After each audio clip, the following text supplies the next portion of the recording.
Hi guys, welcome back. I'm here again with today's lessons on how to get ready to plant those seeds for tomorrow. So like I said in the previous video, we want an egg carton, a little dixi cup with a hole in it, or a possible tray, seed starting tray, like this, or smaller. So these are just some kind of devices, or if you've made your own homemade paper pulpy kind of cup, that's great. That might be in a week from now when it's ready, or a few days, but we can always use all of those things. So today I'm just going to go over what kind of soil you're looking for. So I'm guessing we're not going to be making our soil at home right now because most of us are not prepared to be building our own soil, but I will go over some things. So we have a lot of, again, I want to say I'm not advertising any of these brands or anything. I'm just going to simply use the bags that I have. They've all been by donation. I do want to say Buy Mart and DC Co-op in Roseburg has been really great, as well as Home Depot and Lowe's in donating materials, specifically soils and things like that for this, and seeds. Buy Mart donated a lot of seeds, which I hopefully will be getting out to my students. But what you want is a seed mix.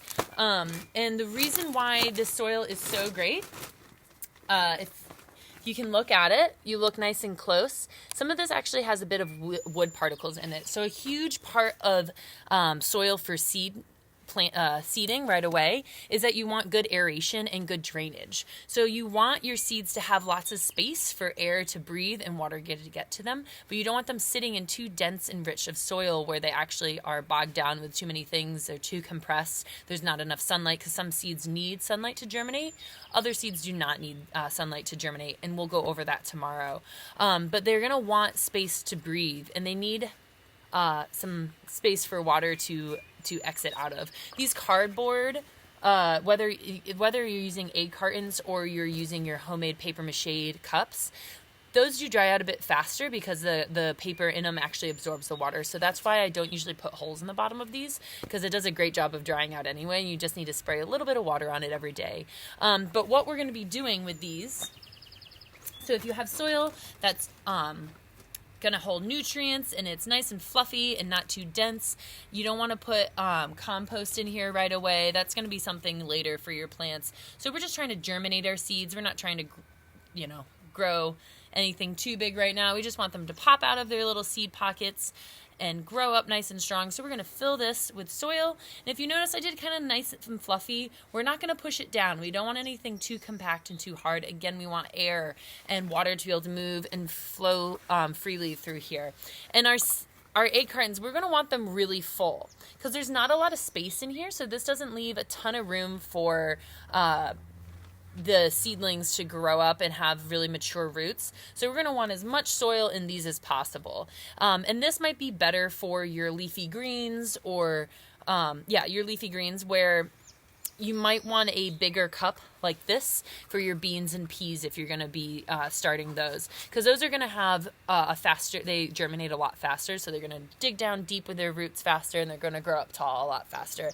And sometimes beans and peas are a little fragile during transplanting, so you're going to want to have space for them to really develop their roots, and enough space for you to transplant them and not damage their roots, where if you had chard or kale, they're not too bad in a shallower thing like this, so it's going to be okay. So those are the things you want to focus on. You want to make sure you have soil that is for seeding and not for like raised beds, although that can be used, and you'll probably be just fine if that's what you have for right now. But if you can have the capability to go out and get seeding mix specifically for starting seeds, that's going to be way better and make your seeds a lot happier. So along with this video, I'm going to put a few things on there about tracking your seeds and just some information that you can, with links to other educational sites that have really great in-depth information about this, that I'd love for you guys to read up on and kind of maybe go through some of their little practices and things like that if you want more activities for home and less of me talking.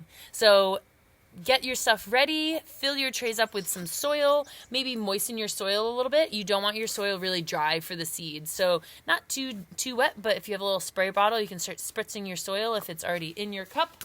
Just fill all your cups up, almost all the way to the top, not all the way, but almost 3/4 of the way. And you can start planning how many seeds you want and how many containers you have. So if you have a whole seed packet, you're probably not going to want to plant all 150 lettuce seeds, but you might want 12. So get that ready, and you could maybe have one of this for spinach, one of these for lettuce, and so on and so forth, and save those other seeds, and we can start planting them every few weeks so you have crop for the entire season. So we're going to want nice aerated soil, cups, preferably ones that decompose so we can just put them straight in the ground. And I will see you guys tomorrow with information about seeds and how to do it. And we'll actually be putting our seeds in the ground tomorrow, and I'm excited about that. So I will see you guys tomorrow. Enjoy the sunshine if you have it. If not, good luck working inside and stay safe.